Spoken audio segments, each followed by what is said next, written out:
an Aisyah radhiyallahu anha, dari Aisyah radhiyallahu anha, qalat, ia berkata, ista'zanat Rasulullah sallallahu alaihi wasallam saudatun lailata jam'in wa kanat imra'atan thaqilatan sabitah fa'adhina laha.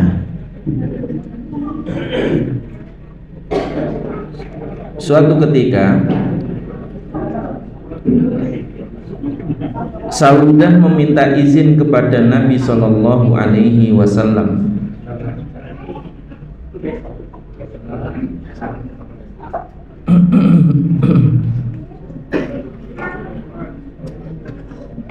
pada hari Lailatul Jam'in,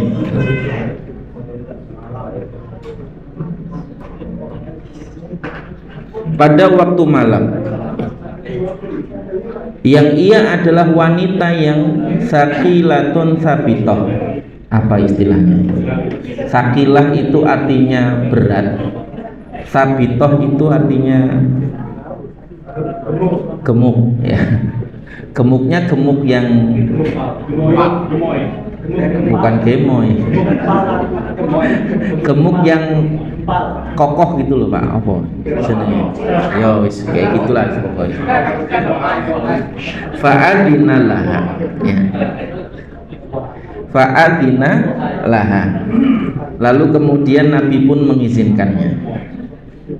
Hadis ini adalah salah satu di antara hadis yang disebutkan tentang menyebut sifat seseorang tanpa maksud untuk ghibah atau untuk mencelanya. Yang di dalam hadis ini Aisyah radhiyallahu anha menyebut istri Nabi yang lain yang bernama Saudah dengan menyebutkan ciri fisiknya dalam rangka untuk memperjelas atau menggambarkan, ya. Selama bukan dalam rangka untuk ghibah atau mencela, ya, maka yang demikian diperbolehkan, ya.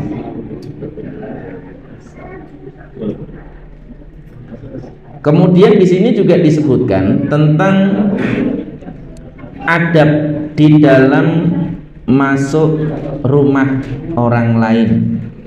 Apalagi kan kasusnya Nabi itu kan istrinya banyak. Saudah itu punya rumah sendiri, Aisyah punya rumah sendiri. Yang masing-masing istri Nabi tadi itu punya rumah masing-masing, ya. Jadi ketika Saudah ingin menemui Nabi yang saat itu Nabi berada di rumahnya Aisyah, Saudah meminta izin. Walaupun statusnya Saudah juga istri Nabi, gitu. Tapi ini tentang adab tadi. Bagaimana kemudian adab seseorang ketika hendak memasuki rumah orang lain, yang kalau secara hukum tadi seharusnya dia meminta izin terlebih dahulu. Di sisi lain juga di malam hari, terutama antara maghrib dan isya serta setelah isya, itu kan dianjurkan untuk tidak bertamu, bertamu dari mulai ba'da maghrib ke malam sebaiknya tidak bertamu. Kenapa? Ya karena memang itu waktu untuk istirahat, waktu dimana biasanya orang-orang berkumpul dengan keluarganya, ya. Kalau untuk kepentingan harusnya ya pagi atau siang atau sore, ya. Sebaiknya itu pun di waktu siang tertentu juga kita dilarang untuk bertamu, ya, terutama di waktu-waktu aurat, kecuali sudah membuat janji terlebih dahulu, dan itu bagian dari yang harusnya diperhatikan oleh seorang mukmin, ya.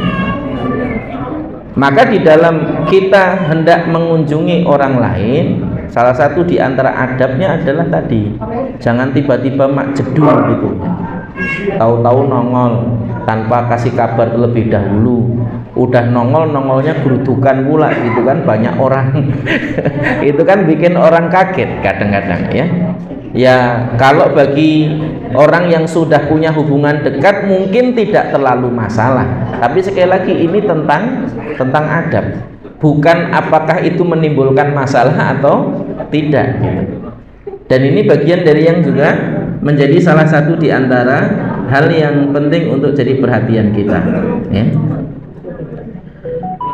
Kemudian disebutkan juga di sini terkait dengan saudah yang datang di antara dua waktu sholat yang tadi disebutkan lailata jam'in. Disebut dengan lailata jam'in itu karena di dalamnya terkumpul dua waktu sholat, maksudnya adalah waktu maghrib dan isya ya. Yang ketika kemudian didapati seseorang datang di malam hari seperti tadi ya, kemudian yang seharusnya waktu itu adalah waktu khusus milik seseorang bersama dengan keluarga ya, kemudian meminta izin dan diizinkan, ya sudah boleh. Tapi kalau kemudian tidak diizinkan, ya berarti harus menahan diri untuk tidak memaksakan berkunjung di hari itu ya. Dan ini bagian dari yang juga penting untuk jadi perhatian kita ya. Hadits ini juga menunjukkan tentang bolehnya seorang wanita tidak bermalam karena kasus apa istilahnya kelemahan fisik ya, karena kasus kelemahan fisik. Jadi hadis ini bercerita tentang apa namanya kisah saat Nabi SAW melakukan ibadah haji, yang ini terjadi di malam saat apa namanya Nabi SAW bermalam di Muzdalifah, yang di sini disebutkan fihi jawazu adamil mabiti lin nisa'i waddu'fah bil Muzdalifah ya. Hadis ini menunjukkan bolehnya seorang wanita untuk lanjut dan tidak bermalam di Muzdalifah ya, karena faktor kelemahan fisiknya. Wangdur manasikal haji wal umrah li syekhina hafizallahu taala. Nanti disebutkan terkait dengan pemilik syarah hadis ini yang kemudian menganjurkan untuk apa istilahnya melihat kitab yang ditulis oleh beliau juga terkait dengan manasik haji, yang secara hukum bagi seseorang boleh untuk apa istilahnya seorang wanita tadi boleh untuk tidak bermalam di Muzdalifah, walaupun di antara bagian dari manasik haji yang diajarkan Nabi adalah siapapun ketika kemudian apa namanya sebelum wukuf dia dianjurkan untuk bermalam di Muzdalifah, bagian dari yang juga harusnya dilakukan oleh setiap jamaah haji yang melakukan manasik. Wa fihi jawazu qaula syakhsi li hajah. Hadis ini juga menunjukkan tentang bolehnya seseorang mengatakan atau menyebutkan ciri fisik seseorang karena kepentingan tertentu, untuk membedakan mungkin karena sama-sama namanya Abdullah, Abdullah yang mana misalnya, Abdullah yang tinggi, Abdullah yang hitam, Abdullah yang pendek misalnya ya, atau yang semisal dengan itu, Abdullah yang gemuk ya, yang gemuk atau yang kurus. Kalau dulu zaman saya di pondok itu ada dua Abdurrahman. Abdurrahman yang mana? Yang kecil atau yang gede gitu. Maksudnya yang gemuk atau yang kurus ya. Itu bagian dari yang selama itu bukan bagian dari ghibah tadi, hal itu diperbolehkan. Bahkan nanti ada beberapa ulama hadis yang kemudian dikasih ciri dengan ciri tertentu tadi. Kayak misalnya kita mengenal seorang alim bernama Hatim Al-Asam ya. Hatim Al-Asam, nama aslinya cuma Hatim saja Pak. Al-Asam itu kalau secara makna artinya si tuli Karena memang hatim itu dikenal agak tuli, bukan tuli dalam arti nggak bisa mendengar apa-apa. Jadi pendengarannya itu agak kurang, ya. Budek dikit, ya. Itu yang sosok Hatim Al-Asam. Padahal aslinya Pak, Hatim itu ndak tuli sama sekali. Ya, aslinya beliau tidak tuli sama sekali. Salah satu di antara asbab beliau pura-pura kurang dengar itu karena saat ada seorang wanita bertanya, ada wanita yang datang kepada Hatim Al-Asam bertanya, nggak sengaja kentut keras banget Pak, gitu misalnya, ya langsung istilahnya kentut keras banget, nggak sengaja. Saking malunya wanita itu sempat berhenti untuk tidak berkata. Agak lama gitu. Hatim menyadari bahwa si wanita ini malu. Maka kemudian apa yang dilakukan oleh Hatim tadi itu, beliau pura-pura nggak dengar. Coba kamu lebih keras lagi ngomongnya. Saya nggak dengar tadi apa yang kamu ucapkan. Sejak saat itu dia pura-pura nggak dengar terus Pak. Selama wanita itu masih hidup. Masya Allah. Ini adabnya para ulama sampai seperti itu. Bukan malah jadi bahan tertawaan atau bahan jok atau gurauan gitu kan. Dan ini bagian dari yang juga penting untuk jadi perhatian kita. Jadi akhlaknya para ulama sampai seperti itu. Walaupun juga memang ada ulama dulu yang dikenal dengan kekurangan fisiknya, ada yang buta seperti Syekh bin Baz itu kan memang beliau buta, ya. Kemudian ada yang memang bisu, tidak bisa bicara tapi alim Pak. Ada yang memang tuli tadi. Dan itu bagian dari yang kemudian kita dapati. Kekurangan fisik mereka tidak menghalangi mereka dari menjadi alim tadi. Dan menjadi alim itu prosesnya salah satunya ya dengan menuntut ilmu. Dan itu menuntut ilmunya nggak sebentar-bentar. Lawang kita aja sudah ngaji bertahun-tahun ya nggak alim-alim juga kan gitu. Artinya kalau dari tingkat keseriusan ya kan, tingkat istilahnya waktu yang dicurahkan untuk menuntut ilmu, mungkin kita masih belum seberapa dibandingkan para ulama dulu Pak. Ya para ulama dulu kan keberkahannya luar biasa ya. Bagaimana kemudian mereka dulu di dalam menuntut ilmu itu sangat Masya Allah ya. Ada di antara mereka sampai demi menuntut ilmu itu sampai ngelorot genteng rumahnya untuk dijual, untuk biaya supaya tetap bisa menuntut ilmu gitu. Sampai Imam Ahmad itu mengatakan man talabal haditha afqar, barang siapa yang menuntut ilmu hadis maka dia pasti akan miskin. Kenapa? Biayanya besar. Lu Imam Bukhari itu pernah dalam satu kesempatan itu bawa uang sakunya Pak 2000 dinar. 1 dinar itu hari ini sekitar kurang lebih 7 sampai 8 juta. Berarti kalau 2000 piro? 16 M. 16 M Pak yang dibawa itu uang saku beliau untuk perjalanan selama menuntut ilmu hadis. Jadi nggak main-main ya. Kita ini dagangnya aja kan kayak orang main-main, dagang modal 0 rupiah gitu misalnya, jadi afiliator maksudnya. Ya pengennya cuan tapi nggak modal, nggak nyetok barang, nggak usah ngurusi pengiriman ya kan, cuman ikut ngiklan. Boleh nggak? Ya boleh aja. Hukum asal muamalah kan hukum asalnya boleh selama tidak ada yang menjadi asbab keharamannya, ya hukum asalnya kembali boleh tadi. Kalau kita hari ini kan begitu. Ada seorang afiliator sampai istilahnya bulanannya itu 30 juta, 20 juta itu bulanan Pak.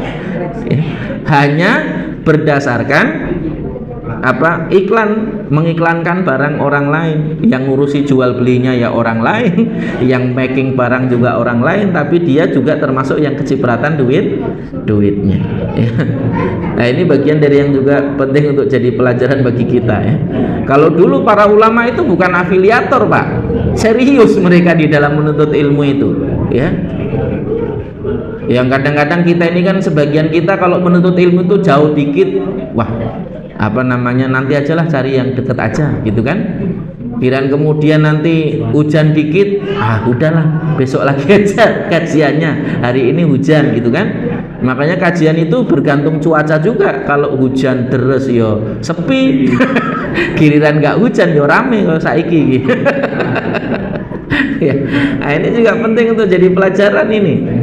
Artinya tingkat keseriusan kita di dalam menuntut ilmu itu jauh sekali dibandingkan dengan para ulama terdahulu. Makanya keberkahan ilmunya, kapasitas ilmu yang didapatkan juga jauh berbeda. Apalagi kita ini kalau dulu itu para ulama Pak ngaji itu, ketika gurunya menjelaskan itu mau buka lembaran kertasnya itu hati-hati bener supaya nggak bunyi. Sedangkan kita hari ini ngaji, sing dolanan HP, sing nyetel YouTube, sing apa ya kan, sing ngobrol, malah sing apa namanya sambil mangan ya kan, kelopak lapuk gitu. Ya, sambil antuk-antuk dan lain sebagainya ya kan. Ada yang selama kajian sudah ngejob 2 kali kopinya. Ya kan? Loh, itu bagian dari adab di dalam majelis loh. Bagian dari adab di dalam majelis. Saya nggak nyindir, nampol aja. Ya. Artinya keseriusan kita itu menentukan keberkahan ilmu yang kita dapatkan ya. Belum lagi saiki ustadznya kualitasnya kayak gini-gini ini ya. Muridnya ya kayak gitu-gitulah. Ya, artinya memang kualitasnya beda loh. Dulu sekelas Hatim Al-Asam gurunya ya para sahabat ya kan, para tabiin, masya Allah. Ya. Nah, kalau yang sekarang ini memang perlu banyak koreksi. Kembali kepada hadis tadi, ya.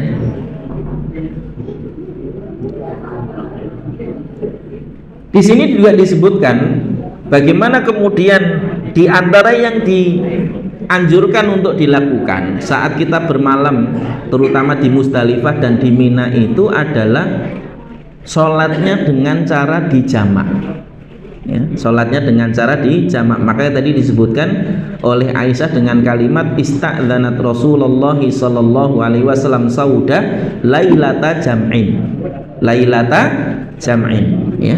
Dalam riwayat lain disebutkan ya, yang dimaksud dengan lailata jam'in adalah lailatal Musdalifah, ya, yaitu di mana kemudian itu terjadi saat bermalam di Musdalifah.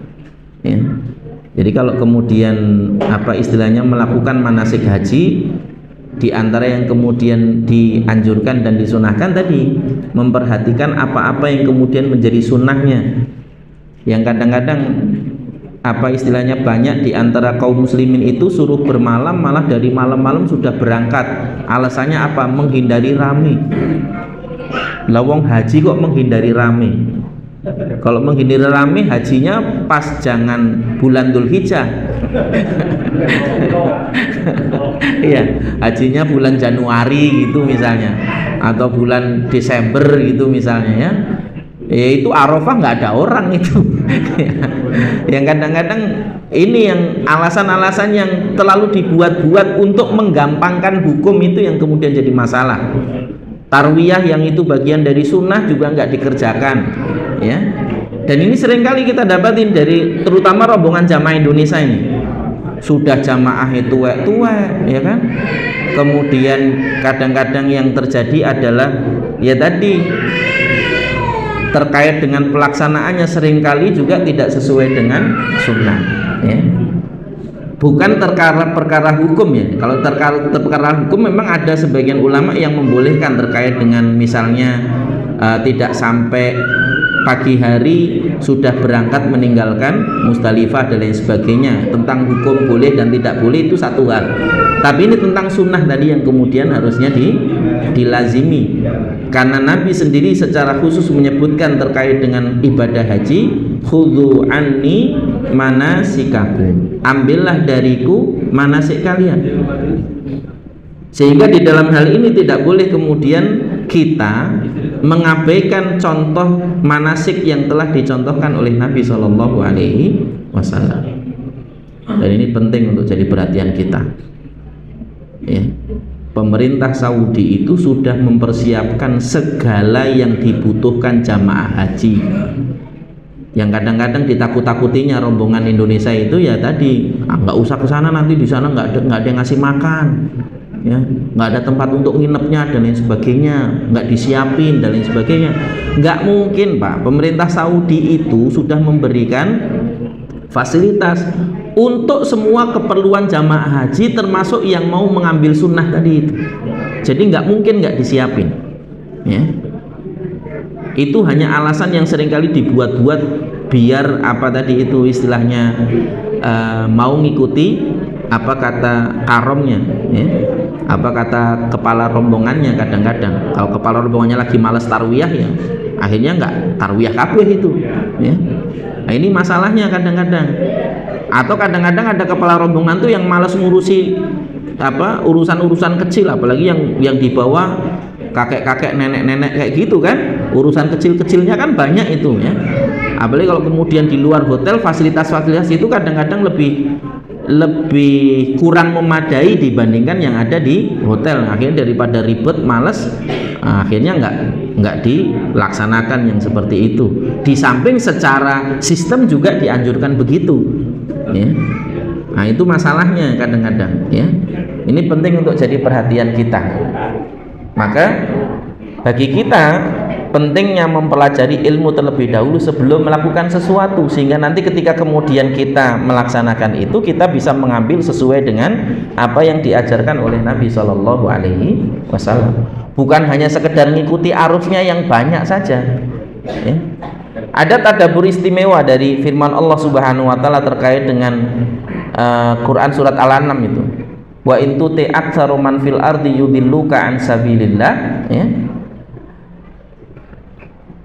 Bahwa jika engkau mengikuti kebanyakan orang yang ada di muka bumi, niscaya mereka akan menyesatkanmu dari jalan Allah. Ada renungan berharga dari ayat ini, tadabbur dari ayat ini, ya. Jangan hanya lantaran karena orang-orang juga begitu, orang-orang juga melakukannya. Wong ini dari dulu sudah begini prakteknya, nggak usah dirubah-rubah. Kemudian ngikutin itu aja, ya, tanpa pernah berpikir, tanpa pernah mengukur apakah ini bagian dari yang sudah sesuai dengan aturan Allah dan Rasulnya atau betul atau belum, ya. Maka yang demikian dia sebenarnya sedang menyia-nyiakan karunia Allah yang paling berharga bagi manusia, yaitu apa? Akalnya. Berarti dia tidak menggunakan akalnya. Padahal Allah seringkali mengingatkan kita, afala taqilun, apakah kamu tidak mikir? Afala tatadzakkarun, apakah kamu tidak mau merenungkan, mengingat? Dan ini bagian dari apa yang kemudian diingatkan oleh Allah kepada kita, ya. Jadi ngikutin arus itu tidak selalunya baik. Bahkan Allah secara khusus menyebut di dalam ayat tadi, yudilluka an sabilillah, akan menyesatkanmu dari jalan Allah. Maka ngikutin arus, ngikutin tradisi, ngikutin kebanyakan orang, udah biasanya gini, udah gini aja sih, nggak usah dirubah-rubah, atau kalimat-kalimat yang semisal dengan itu bisa jadi dalam kondisi tertentu bisa menyesatkan. Maka hati-hati, ya. Dan seorang muslim itu bukan orang yang fobia dengan perubahan. Tidak ada masalah perubahan itu selama kemudian itu bagian dari yang menghantarkan kepada kebaikan, bagian dari yang kemudian bisa menjadikan seseorang jauh lebih baik dari sebelumnya. Maka yang seperti itu tidak ada masalah perubahan-perubahan itu. Dari yang awalnya kipas anginan terus jadi ASEAN, nggak apa-apa, kan seneng juga saya ngaji kan, gitu, ya. Tapi ya tadi jerba suki itu mau beo, ya. Kalau pengen enak, pengen mendapatkan kenyamanan, pengen mendapatkan sesuatu yang lebih baik, ya memang butuh biaya, gitu kan. Ya siap-siap aja nanti ta'awun lagi, ini kurang apa, biar lebih nyaman lagi, rubah lagi, ya ta'awun lagi. Ya memang gitu konsepnya. Jerbasuki mawa beyo ya. Ini yang Jawa aja saya yakin belum tentu paham kalimat ini. Apanya Jawa Gen Z ya kan, orang mudeng ya. Kembali kepada hadis tadi ya.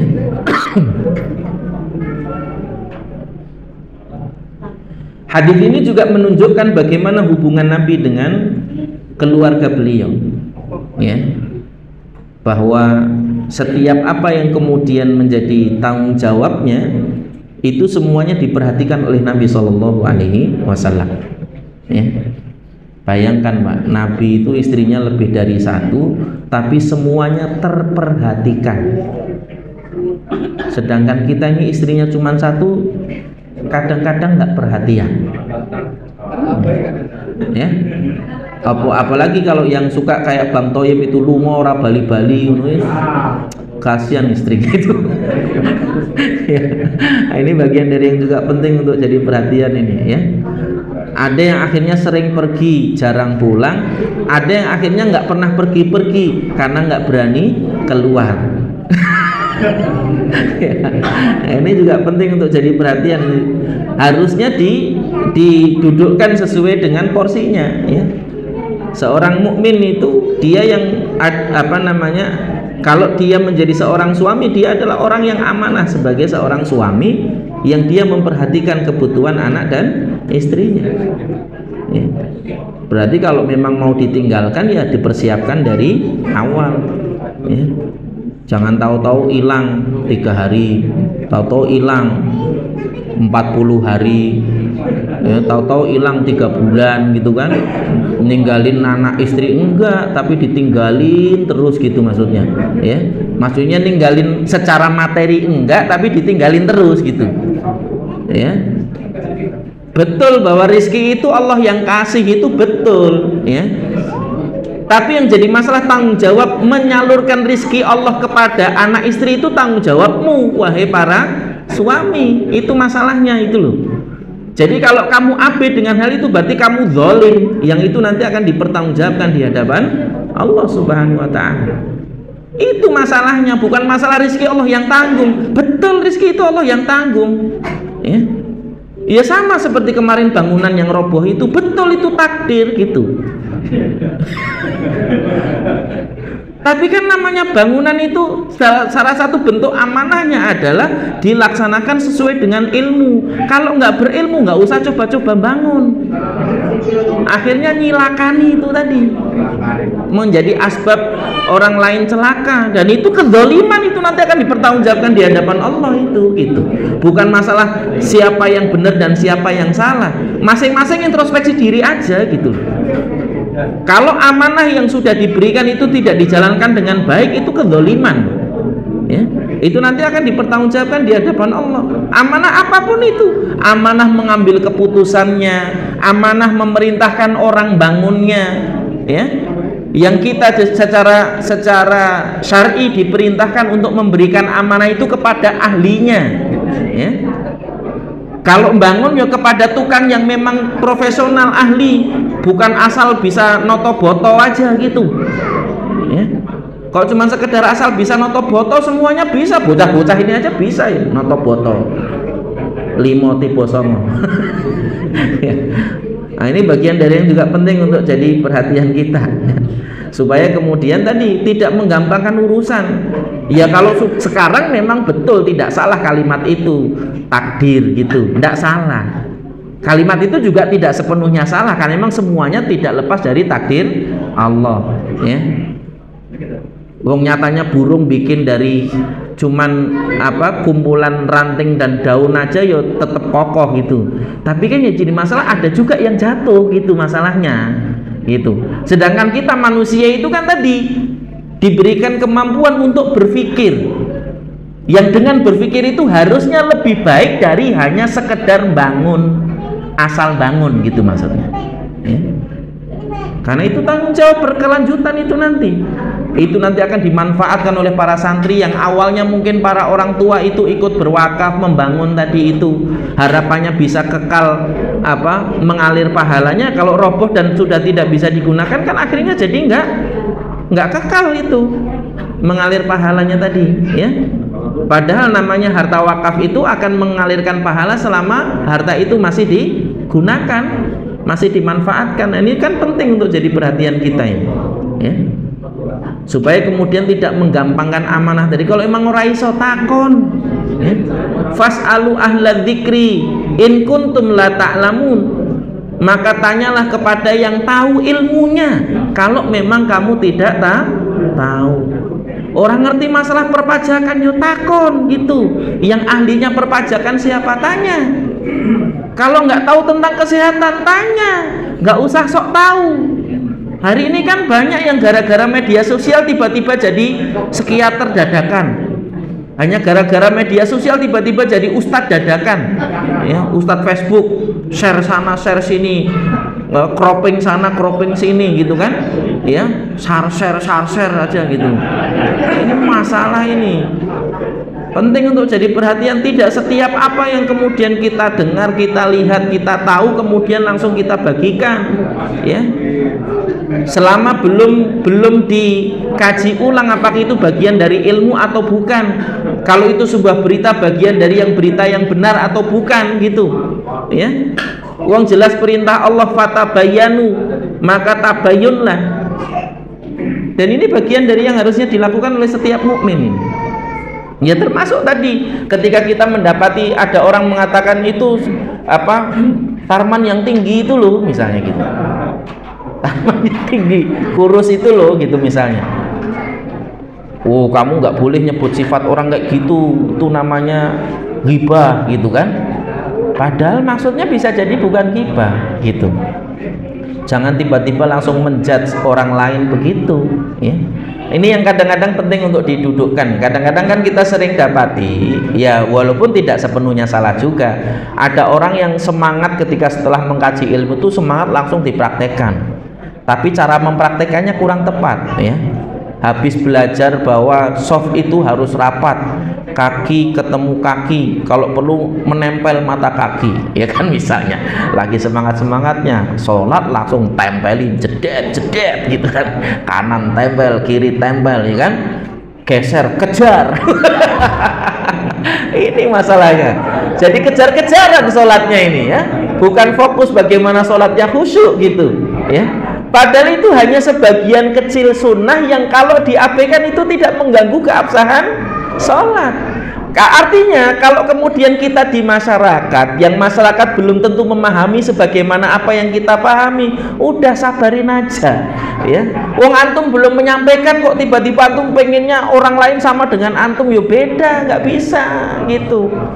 Ini penting untuk jadi perhatian ini. Kayak misalnya antum memahami dalam konteks misalnya pakaian bergambar itu tidak boleh dipakai untuk sholat. Wah, tiba-tiba lihat di masjid ada yang pakai itu, nggak boleh, ini haram. Kira-kira Pak, lebih baik mana, dia pakai baju bergambar tapi sholat, atau gara-gara ditegur jadi nggak sholat? Nah ini juga penting untuk diperhitungkan. Makanya di dalam menyampaikan sesuatu, di dalam berdakwah itu ada banyak hal yang perlu untuk dijadikan sebagai parameternya, supaya kita bisa menyampaikan secara baik, secara bijak, tanpa menyinggung atau akhirnya malah menjadikan seseorang tidak melakukan kebaikan. Itu yang perlu dihati-hati. Telah diajarkan oleh Nabi Shallallahu Alaihi Wasallam. Karena hari ini memang tantangan terbesar bagi kita adalah bagaimana kita mengamalkan sunnah sebagaimana apa yang telah kita dapati dari Nabi kita. Apalagi di dalam masyarakat kita yang memang notabene-nya sebagian besar mereka belum memahami sunnah itu dengan baik. Meskipun bukan kemudian karena kita berdalih mengamalkan sunnah kemudian menjadikan kita lebih eksklusif, seakan-akan kita ini golongan terbaik ya. Padahal kita sama-sama sedang memantaskan diri untuk menjadi terbaik nanti di sisi Allah Subhanahu wa Ta'ala. Ya, bukan untuk berbangga-bangga ketika di dunia. Maka tema yang tadi kita angkat sebenarnya untuk pengingat bagi kita, bagaimana kemudian kita ketika menyebut orang lain, mengungkapkan ciri fisik dan lain sebagainya, berhati-hati betul untuk menjaga hati kita, jangan sampai kemudian kita tidak terjerumus pada ghibah atau yang semisal. Karena kadang-kadang namanya ngobrol, berbicara dengan orang lain itu cenderung untuk menjadikan kita terjerumus pada ghibah tadi. Yang kalau ada ghibahnya itu obrolannya makin renyah gitu soalnya. Ya, ini yang harus kita hindari. Termasuk tadi yang sudah saya singgung terkait dengan bagaimana mempraktikkan ilmu ini, itu bagian dari yang harusnya juga menjadi perhatian kita, karena memang perintah awal kita menyampaikan apa yang disampaikan oleh Allah dan Rasulnya itu adalah dengan hikmah. Ya.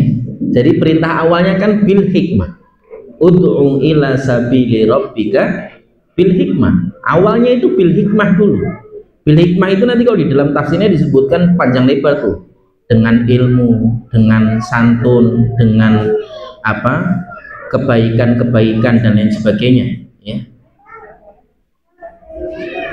Bukan langsung wajadilhum.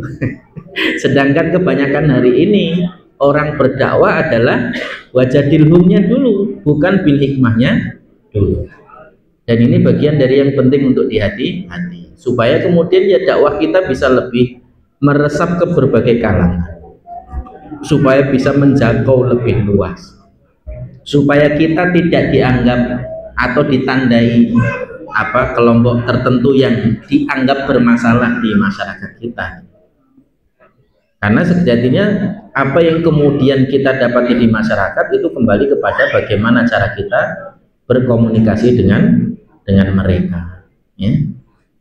Maka wajadilhum pun kalau seandainya pada tahapan itu Allah memberikan syarat billati hiya ahsan, dengan yang lebih baik, sehingga tidak boleh asal kemudian kita menggunakan apa yang sudah kita pahami tadi itu untuk menjatuhkan atau mendebat orang lain yang secara keilmuan dia belum memahami seperti kita.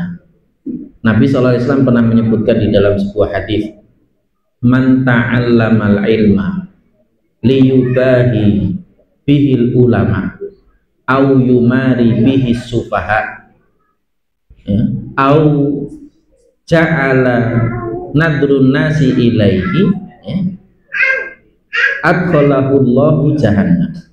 Barang siapa yang mempelajari ilmu untuk berbangga di hadapan para ulama atau untuk mendebat orang-orang bodoh, ya, atau agar perhatian manusia tertuju kepada dirinya, maka Allah akan memasukkannya ke dalam neraka jahanam. Ini bagian dari yang penting untuk hati-hati. Jadi menuntut ilmu itu bukan cari bekal untuk berdebat, ya. Mencari ilmu itu bukan kemudian cari amunisi untuk mengalahkan argumentasi orang lain, ya. Tapi menuntut ilmu itu adalah untuk diamalkan oleh diri kita sendiri. Ketika kemudian mendapati orang lain belum bisa mengamalkan sebagaimana kita, ada cara yang lebih bijak yang harusnya kita lakukan adalah menyampaikan dulu bil hikmah tadi, ya. Dan ini bagian dari yang kemudian diajarkan oleh Allah dan Rasulnya kepada kita. Wallahu a'lam bishawab. Mungkin itu yang dapat kita kaji pada kesempatan malam hari ini. Mohon maaf tidak dibuka tanya jawab karena qadarullah saya ada acara lagi. Mohon maaf atas salah kata, salah ucap, salah tingkah. Wabillahi taufiq wal hidayah. Wassalamualaikum warahmatullahi wabarakatuh.